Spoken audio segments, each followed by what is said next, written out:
ఆ జిల్లాలో రాజకీయం కొత్త మలుపు తిరుగుతోందా? కాపు సామాజిక వర్గం ఓట్లే గెలుపోటములు శాసించిన నియోజకవర్గంలో తెర వెనుక వ్యూహాలు వేగంగా మారిపోతున్నాయా? రాజకీయంగా తీవ్రంగా విమర్శలు చేసుకునే నేతలు ఇప్పుడు ఒకే వేదికపై కనిపించడం యాదృచ్ఛికమా లేక వ్యూహాత్మకమా? రాబోయే ఎన్నికలే టార్గెట్గా పక్కా పొలిటికల్ స్కెచ్ వేస్తున్నారా? ఈ పరిణామాలు కూటమి రాజకీయాలకు కొత్త సంకేతాలా? స్థానిక రాజకీయ సమీకరణాలు పూర్తిగా మార్చే ఎత్తుగడల? ఇంతకీ ఏ నియోజకవర్గంలో నడుస్తోంది స్ట్రాటజీ? ఎవరా కాపు నేతలు? అక్కడ తెర వెనుక నడుస్తున్న రాజకీయ కథ ఏంటి?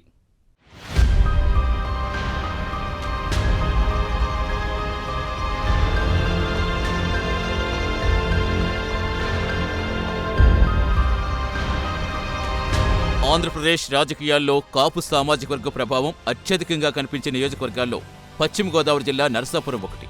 గెలుపోటములు ప్రభావితం చేసే ఈ రాజకీయ గడ్డపై ఇప్పుడు తెర వెనుక సమీకరణాలు వేగంగా మారుతున్నాయనే చర్చ జోరుగా సాగుతోంది.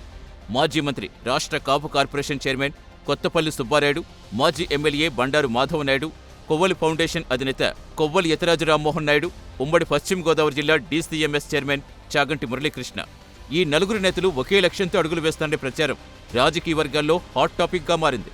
నరసాపురం నుంచి జనసేన ఎమ్మెల్యే నాయకర్ ప్రాతినిధ్యం వహిస్తున్నారు. ఇక పైన ప్రస్తావించిన వారిలో కొత్తపల్లి సుబ్బారాయుడు జనసేన లీడరే. మాధవనాయుడు మాత్రం టీడీపీ నుంచి గతంలో ఎమ్మెల్యేగా చేశారు. కొన్నేళ్లుగా పార్టీలో గుర్తింపు కోసం గట్టి ప్రయత్నాలే చేస్తున్నారు. రామ్మోహన్ నాయుడు సైతం బలమైన నాయకుడిగా రేసులో ఉన్నారు. సమీకరణాల బ్యాలెన్స్లో భాగంగా మురళీకృష్ణకు పదవిచ్చి గౌరవం ఇచ్చారు.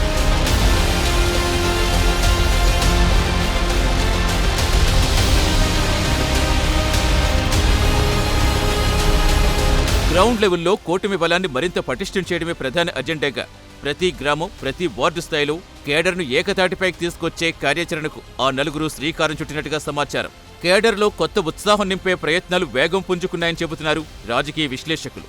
నరసాపురం నియోజకవర్గంలో సామాజిక సేవా కార్యక్రమాలు నిర్వహిస్తూ వాటినే రాజకీయ బలంగా మలిచే వ్యూహం అమలు చేస్తారనే చర్చ వినిపిస్తోంది. సేవా కార్యక్రమాలతో ప్రజల్లో విశ్వాసం పెంచుకోవడంపై కాపు నేతలు ప్రత్యేక దృష్టి పెట్టినట్టుగా తెలుస్తోంది. త్వరలోనే నలుగురు కీలక నేతలు ఒకే వేదికపై ఉమ్మడి మీడియా సమావేశం నిర్వహించే అవకాశం ఉందనే ప్రచారం సాగుతోంది. కూటమిలో పూర్తి ఐక్యత ఉందనే బలమైన సందేశాన్ని ప్రజల్లోకి తీసుకెళ్లేందుకు ఇదే సరైన వేదికగా భావిస్తున్నట్టు సమాచారం. గతంలో ఈ నలుగురు వేరువేరుగా గ్రూపులు ప్రోత్సహించారు. కూటమిగా జట్టు కట్టాక కలిసి సాగక తప్పటం లేదు. అలాని తమ వర్గాలను దూరం చేసుకుని అందరినీ కలిసిపోవాలని చెబుతున్నారనుకుంటే పొరపాటే.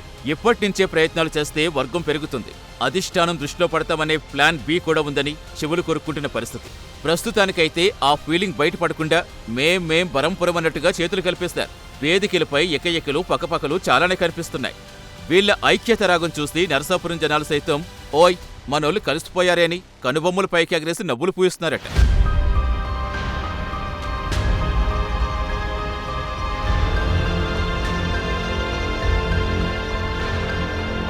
రాబోయే స్థానిక సంస్థల ఎన్నికలు సెమీఫైనల్గా భావిస్తోంది కూటమి సర్కార్. ఒక రకంగా ప్రభుత్వ పనితీరుకు రెఫరెండంగా భావిస్తోంది. నరసాపురంలో ఒక్క స్థానం కూడా వదులుకోకుండా పక్కా వ్యూహంతో కూటమి నాయకత్వం ముందుకు సాగుతోంది. బూత్ స్థాయి నుంచి ఎన్నికల యంత్రాంగాన్ని మరింత బలోపేతం చేస్తున్నారనే ప్రచారమూ ఉంది. తమ అనుచరులకు టికెట్లు ఇప్పించుకోవాలన్నా రోడ్డు మీదకి రావాల్సిందే. రేపటి రోజు విభేదాలు రాకుండా రాజీ ఫార్ములాకొచ్చి సమైక్యంగా పనిచేసి కూటమిని లోకల్ ఫైట్లో టాప్లో పెట్టాలని భావిస్తున్నారట.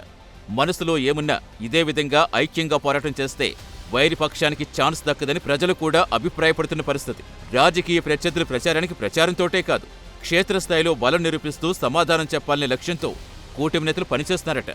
నరసాపురంలో తమ రాజకీయ ఆధిపత్యం మరింత బలపరిచే దిశగా అంతా అడుగులు వేస్తున్నట్టుగా చెబుతున్నారు.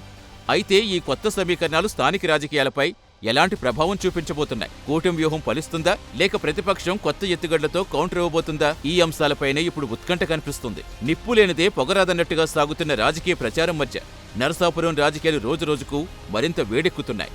కూటమి ఐక్యతకు ఈ కొత్త సమీకరణాలు బలం చేకూరుస్తాయా లేక రాజకీయ సమరాన్ని మరింత రసవత్తరంగా మారుస్తాయా అనేది రాబోయే రోజుల్లో తేలనుంది.